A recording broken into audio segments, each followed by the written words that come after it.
Hello guys, good morning. This is Amit Soni from AS English Club, and today we are gonna study the third poetry section, means third chapter of the poetry of Bihar Board. डेशंस में आपकी तीसरी chapter जो है आज मैं discuss करने वाला हूँ, जिसका नाम है now the leaves are falling fast. Now the leaves are falling fast में समझने की जरूरत है डेशंस की राइटर ने चैप्टर की हेडिंग जो है वो now the leaves are falling fast क्यों दिया है।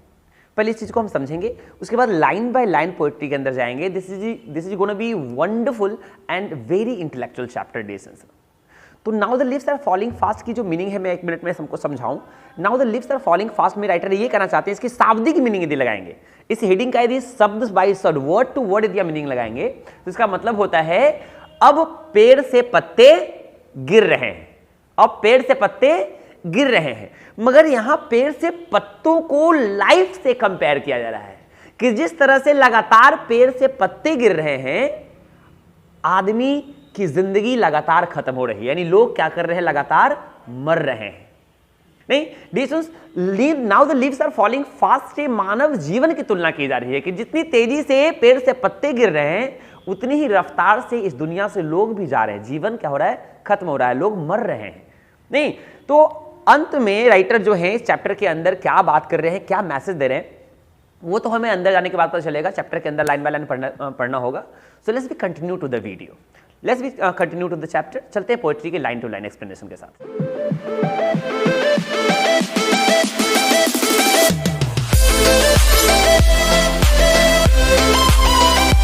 सो guys let's we go to the first brief information about the writer.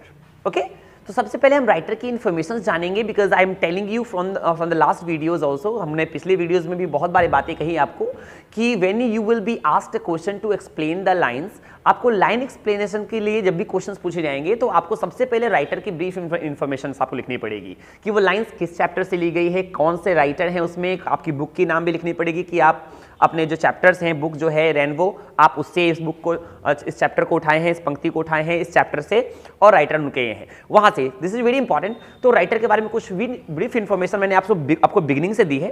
तो अभी भी हम पढ़ेंगे कि ये जो W.H. Auden है उनके बारे में कुछ जानकारी आपको होनी चाहिए। Now the leaves are falling fast is written by Wystan Hugh Auden, जिसको हम W.H. Auden भी कहते हैं। He was born in 21 February 1907। इनका जन्म जो है वो 21 फरवरी को 1907 में हुआ इन न्यूयॉर्क में हुआ, and United kingdom, and died in New York, United kingdom में न्यूयॉर्क नाम की अपनी सिटी में, वहां उनकी जो है जन्म हुई, एंड डाइड इन 29 सितंबर 1973। और इनकी मृत्यु कब हुई, 29 सितंबर 1973 में इन वियना, ऑस्ट्रिया नाम के अलग से। ऑस्ट्रिया इज अपने आप में इंडिपेंडेंट कंट्री है। He was born an Anglo American poet, वो एक एंग्लो अमेरिकन थे। एंग्लो अमेरिका मतलब ऐसे व्यक्ति जो इंग्लैंड में भी रहे और अमेरिकन में भी रहे। जैसे इंडिया में जो व्यक्ति है डिस्टेंस वो अमेरिका जाकर के रहे, उसको हम इंडो अमेरिकन कहते हैं। नहीं तो उस तरह से जो है ये इंग्लैंड में, यूनाइटेड किंगडम में इनका जन्म हुआ है, इसलिए इनको क्या कहा गया है, Anglo American poet. And his important works are the age of anxiety. इनके कुछ इंपॉर्टेंट वर्क्स हैं जो आपको ध्यान रखना है डिस्टेंस। एक दो वर्क्स इनके जरूर आप मेंशन किया करें लाइन एक्सप्लेनेशन में कि this was the important work of this very writer W.H. Auden। तो इनके कुछ इंपॉर्टेंट जो है वर्क में नाम क्या दिया गया है, the age of anxiety, the orators, etc. W.H. Auden won the Pulitzer Prize in 1948 for the collection The Age of Anxiety। यानी द एज ऑफ एंजाइटी जो इनकी पोएट्री थी, उनकी वजह से, उस पोएट्री को लिखने की वजह से इनको पुलित्जर प्राइज, जो कि इंग्लिश लिटरेचर में one of the most important prize होती है, फेमस प्राइज होती है पुलित्जर प्राइज। जितने भी साहित्य के टीचर्स होते हैं, साहित्य के राइटर्स होते हैं ना, उनको ये अवार्ड मिलता ही मिलता है अच्छा करने के लिए अपने एरिया में। तो पुलित्जर प्राइज इनको कब दिया गया, यू हैव टू रिमेंबर 1948 में। The age of anxiety, he got MA in English language and literature from Oxford university. इन्होंने अपनी डिग्री यानी MA मास्टर ऑफ आर्ट कहां से कंप्लीट करा, ऑक्सफोर्ड यूनिवर्सिटी से। यानी कि लंदन से ही ऑक्सफोर्ड यूनिवर्सिटी से इन्होंने अपनी मास्टरी डिग्री कंप्लीट करी। This was the short brief information about the writer W.H. Auden, who was the writer of leaves are falling fast. Now we are going to the line explanation of the poetry. अब हम चलते हैं dear students poetry की line explanation में, line by line हम इस चीज को समझेंगे, प्रॉपरली समझेंगे डियर स्टूडेंट्स। जरा गौर से देखना है, समझना है। यहां से आपकी पोएट्री स्टार्ट होती है। Now the leaves are falling fast, now the leaves are falling fast, nurses flowers will not last, nurses to the graves are gone and the prams go rolling on। पहले इसकी शाब्दिक literary meaning आपको मैं बता रहा हूं कि आखिर इन लाइनों का शाब्दिक अर्थ क्या है। यदि आप डायरेक्ट मीनिंग लगाते हैं ना तो इसका मीनिंग क्या होता है। Now the leaves are falling fast, अब पेड़ से पत्ते गिर रहे हैं। Nurses flowers will not last, nurses का मतलब क्या होता है डिसन, जब एक बड़ा सा पौधा आप लगाते हैं ना तो उस पौधे के नीचे छोटे छोटे पौधे उग जाते हैं। उन छोटे छोटे पौधों को मजबूती कौन प्रदान करता है, वो बड़ा सा पौधा। तो कहा जाता है कि अब पेड़ से पत्ते गिर रहे हैं मगर वो अब वो पेड़ नहीं रहेगा। अब उसके नीचे का जो छोटा छोटा पौधा खिला हुआ है, क्योंकि वह उसी बड़े पौधे के सहारे उस नीचे उसके जड़ के नीचे उत्पन्न हुआ है, पैदा लिया है। तो क्या बड़ा सा पेड़ उखड़ेगा, डेसुस गिरेगा तो छोटे छोटे पौधे रह पाएंगे। तो इसलिए कहा जाता है कि nurses flowers will not last. अब वो जड़ के नीचे, जड़ के पास उगे हुए छोटे छोटे जो पौधे हैं वो भी अब वहां नहीं रह पाएंगे। Nurses to the graves are gone, अब वो छोटे छोटे पौधे कहां जा रहे हैं, ग्रेव की तरफ, कब्र की तरफ जा रहे हैं, यानी कि अपनी विनाश की तरफ जा रहे हैं, अंत की तरफ जा रहे हैं, खत्म हो रहे हैं। And the prams go rolling on, prams कहते हैं बच्चे का छोटा सा ट्रेंडलिंग वाला गाड़ी देखें, लकड़ी वाला 3 पहिया वाला, जैसे लुढ़का के वो चलना सीखता है अपने बचपने में, छोटे छोटे जब वो पहली बार चलना सीखता है तो उसी के सहारे चलता है।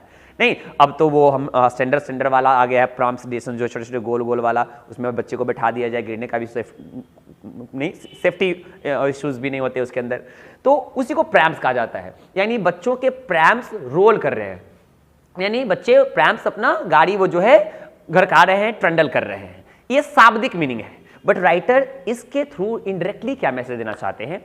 Let's go to the exact meaning, इसको लाइफ से कैसे कनेक्ट किया गया है वो उसके बारे में बात करते हैं। Now the leaves are falling fast का मतलब है जितने भी बूढ़े लोग हैं वो उनकी जिंदगी अब खत्म हो रही है, वो मर रहे हैं।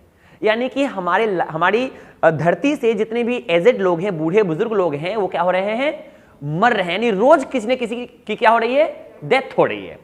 Nurses flowers will not last, अब उन बुजुर्गों से, जो लोग बुजुर्गों के नीचे जो यंग लोग हैं, जो उनसे बहुत कुछ सीखते हैं, जो लाइफ की स्ट्रैटेजी सीखते हैं, जीवन में चलना सीखते हैं, जीवन में संघर्ष करना सीखते हैं, हर एक कदम पे उनसे मैसेज लेते हैं, उनसे स्ट्रेंथ और एनर्जी उनको आती है, वो भी अब नहीं रहेंगे। यानी कि जब उनको समझाने वाला ही नहीं रहेगा, सिखाने वाला नहीं रहेगा डिस्टेंस, तो उनके अंदर भी वो गंभीरता, वो जिंदगी से संघर्ष करने की जो ताकत है, जोश है, वो नहीं रह पाएगी। Nurses to the graves are gone, और अब वो लोग भी जो उन बुजुर्ग लोगों पे डिपेंड थे, अब वो भी कहां जा रहे हैं, अपने कब्र की तरफ जा रहे हैं। यानी कि उनमें भी वो अब मजबूती नहीं रह पाएगी। And the prams go rolling on, मगर उनकी जिम्मेदारी अब कौन संभालने वाला है, छोटे छोटे बच्चे, एकदम बिल्कुल नन्हे नन्हे बच्चे, जो छोटे छोटे बच्चे हैं, जो आने वाला जनरेशन है वो उनका जगह लेगा। यानी वो लोग भी अब आ रहे हैं, यानी बूढ़े बुजुर्ग लोग क्या कर रहे हैं, मर रहे हैं, रोज नए लोग आ भी रहे हैं। इस पैराग्राफ का मीनिंग लाइफ से इस तरह से कनेक्ट किया गया है कि जिस तरह से पेड़ से पत्ते रोज गिर रहे हैं, उस तरह से इंसान भी लोग रोज मर रहे हैं, मगर मरने वाले लोगों की जगह पर उनकी जगह लेने के लिए नए लोग भी आ रहे हैं। बस में आइए, तो चलते हैं डिस्कशन सब नेक्स्ट पैराग्राफ के पास। आगे कहा जा रहा है whispering neighbours left and right. Whispering neighbours किसे कहा गया है डिस्कस, मृत्यु के समय में जो यमराज होते हैं, जो मृत्यु के देवता होते हैं, जो हमें लेने आते हैं, उन्हें क्या बताया गया है, विस्परिंग नेबर्स बताया गया है। यानी कि मृत्यु के देवता जो हैं, जो यमराज हैं, जो मृत्यु के बाद हम इंसानों को, हमारे आत्मा को, हमारे सोल को लेने आते हैं, उसे वो लेफ्ट और राइट, यानी अब इंसानों के चारों तरफ वो देखने को मिल रहा है, दाएं बाएं हम उसे महसूस कर सकते हैं, मृत्यु के देवता को हम महसूस कर सकते हैं। अंतिम समय की बात हो रही है। Pluck us from the real delight, और ये सिचुएशन जो है जब हम मरते हैं डेसन्स, तो मरने के बाद जब मृत्यु के देवता हमारे सोल को हमसे जुदा करके, इस बॉडी से, कॉस्ट्यूम से अलग करके लेके चले जाते हैं, तब हम वास्तविक खुशी से, वास्तविक डिलाइट से क्या हो जाते हैं, दूर हो जाते हैं। प्लक का मतलब दूर कर देना, छीन लेना, और रियल डिलाइट मतलब वास्तविक प्रसन्नता, यानी जिंदगी के इस वास्तविक प्रसन्नता से, वास्तविक खुशी से हम क्या हो जाते हैं, दूर हो जाते हैं। And the active hands must freeze, और हमारी जो एक्टिव हैंड्स हैं जो है जो चंचल हाथ जो है, जिससे हम लाइव होने के बाद, जिंदा होने के समय में, अभी जिंदगी में हर चीज करते हैं, हर काम करते हैं अपने शरीर से, एक्टिव हाथ हमारा है, वो मरने के बाद क्या हो जाता है? फ्रीज हो जाता है, यानी शांत हो जाता है, चुपचाप हम चले जाते हैं। लोनली ऑन द सेपरेट नीज, और हम जब प्रैम्प में, जब डिसेंस जो है उस ताबूत में लेटाए जाते हैं, तो हमारा हाथ चुपचाप हमारे घुटनों पे क्या किया जाता है? रख दिया जाता है, और हम शांति से चले जाते हैं। यही होता है ना अंतिम समय में। डिसेंस ध्यान रखेंगे, हमारी समाज में प्रॉब्लम क्या है डिसेंस ना, कि हम मृत्यु में, दुख में जो है ना डिसेंस, लोगों को आगे करते हैं और अपने आप को पीछे, और खुशी के समय में डिसेंस जो अपने आप को आगे करते हैं और लोगों को पीछे कर देते हैं। कभी अपने बारात और श्राद्ध देखा है? चिता ले जाते हुए डिसेंस, अंतिम यात्रा पे ले जाते हुए, और बारात भी देखा होगा आप लोगों ने। तो बारात में आपने नोटिस किया डिसेंस की बाराती आगे रहते हैं और दूल्हे का रथ पीछे रहता है। बाराती रात डिसेंस आगे में खूब नाच रहते हैं, झूम रहे होते हैं, और दूल्हा चुपचाप पीछे रथ में बैठा हुआ रहता है। मगर वही चीज अंतिम यात्रा के समय में क्या देखते हैं आप, कि लास्ट चिता कहां रहती है? आगे रहती है, और लोग पीछे रहते हैं। ये एग्जाम्पल है डिसेंस। ये इससे हम सीखते हैं कि हम इंसान जो है ना बहुत स्वार्थी होते हैं, हम दिखावे में विश्वास करते हैं, हम वास्तविक चरित्र को लोगों को नहीं दिखाते। हम दिखाते हैं डिसेंस, मन के बैर को मन में रखते हैं और सामने से दिखाते हैं कि हम आपको बहुत चाहते हैं, आप हमारे लिए बहुत इंपॉर्टेंट है। इस बात पे भी चर्चा हुई है इस चैप्टर के अंदर। तो इस पैराग्राफ में हमने क्या देखा है कि मृत्यु के जो देवता हैं, यमराज, जो हमारे शरीर से अपने हमारी आत्मा को लेकर के जाने वाले हैं, वो हमारे लेफ्ट और राइट जो है हम महसूस कर पाते हैं अपने अंतिम क्षणों में, और plugs us from the near light, और वो क्षण हमें वास्तविक क्षणों से, वास्तविक खुशियों से क्या कर देता है? दूर कर देता है हमें। And active hands must freeze, और हमारे एक्टिव हाथ, चंचल हाथ क्या हो जाते हैं? शांत हो जाते हैं, फ्रीज हो जाते हैं। लोनली ऑन द सेपरेट नीज, और चुपचाप वो हाथ हमारे क्या हो जाते हैं? हमारे घुटनों पे ऐसे रख दिए जाते हैं अंत में, और ऐसे ही हम चले जाते हैं अंत में। डिसेंस चलते हैं नेक्स्ट पैराग्राफ। कहा जाता है dead in hundreds at the back, dead in hundreds at the back, सैकड़ों मरे पीछे, हमारे पीछे सैकड़ों मर चुके हैं। Follow wooden in our track, यानी और भी सैकड़ों मर चुके हैं और कई पीछे ट्रैक पे आ रहे हैं। कुछ लोग मर चुके हैं और कुछ लोगों की ताबूत सज चुकी है, कुछ लोग उसी रास्ते से और आने वाले हैं। रोज होता है ना जिंदगी, इसी को कहते हैं रोज कुछ लोग मर रहे हैं, रोज कुछ लोग रास्ते में हैं, और कुछ लोग और मरेंगे, और कुछ लोग उसी साथ पैदा भी लेंगे उनके जगह को भरने के लिए। This is the life, this is the chain of life, right. बड़ी खूबी डिसेंस, बड़ी वास्तविकता के साथ, बड़ी बारीकियों के साथ जिंदगी की खूबसूरती को दर्शाया है इस कविता में। कहा है arms raise stiffly to reprove in false of attitude, false attitude of love. Writer ने बड़ी सुंदर से क्या बात कही, वास्तविक चीज बताई है, गौर से सुनेंगे। They did hundreds at the back, सैकड़ों लोग पीछे मर चुके, सैकड़ों लोग जा चुके।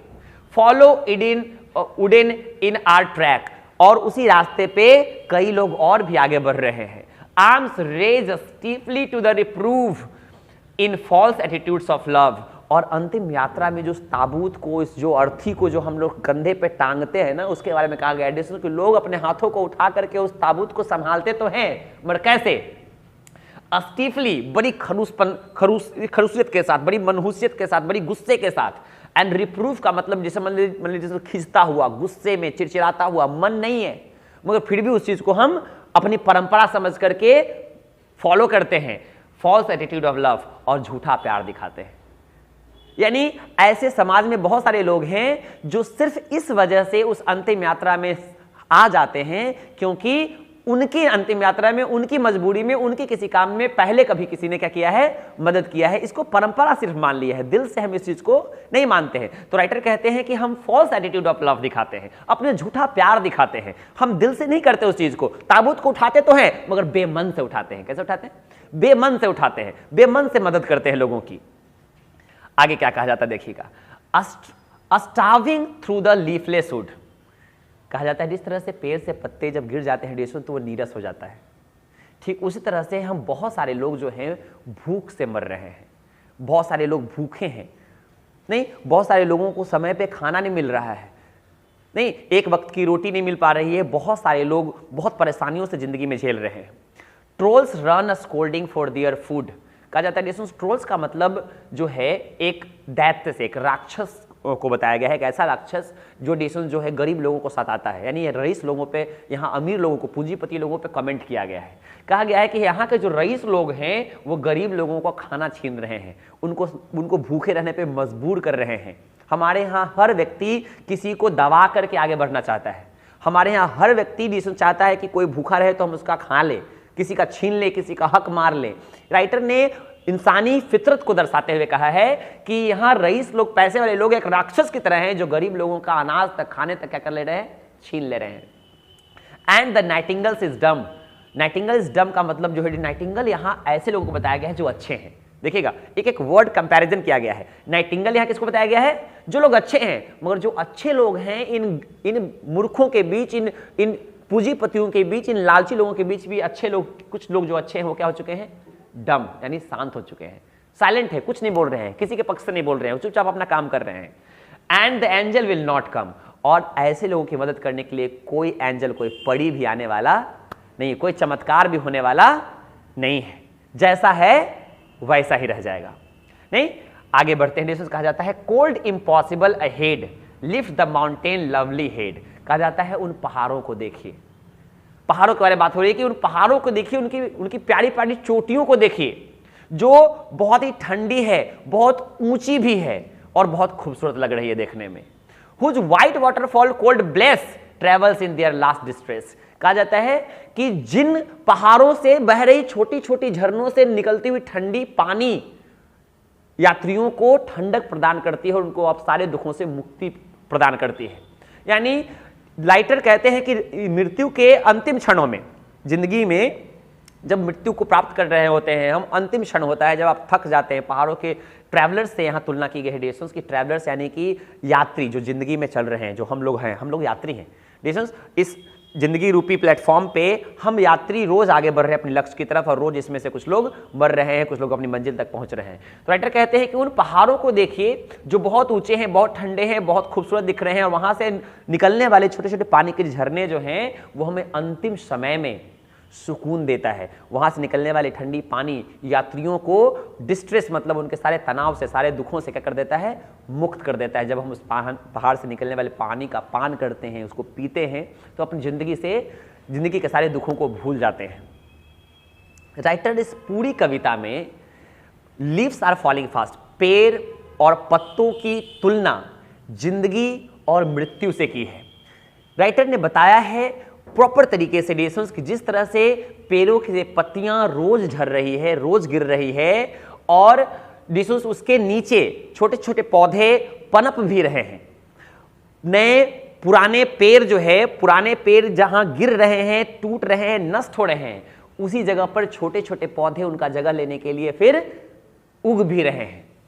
जिस तरह से हम रोज जो है हजारों लोगों को मरते हुए देख रहे हैं, कुछ लोग रास्ते में हैं, कुछ लोग पहुंच चुके हैं, कुछ लोग मर चुके हैं, और उनका स्थान लेने के लिए नए बच्चे, नए फिर से क्या हो रहे हैं, जन्म ले रहे हैं। मगर फिर भी इस जिंदगी पर से, इस धरती पर से जिंदगी खत्म नहीं होती, खूबसूरती खत्म नहीं होती। तो डायरेक्टली ये भी मैसेज राइटर देना चाहते हैं डिशंस की, चाहे जो भी हो परिस्थितियां, चाहे बुरी हो, चाहे जितनी विपरीत परिस्थिति में हम जी रहे हो, खुशियों को तलाशना ना भूलें।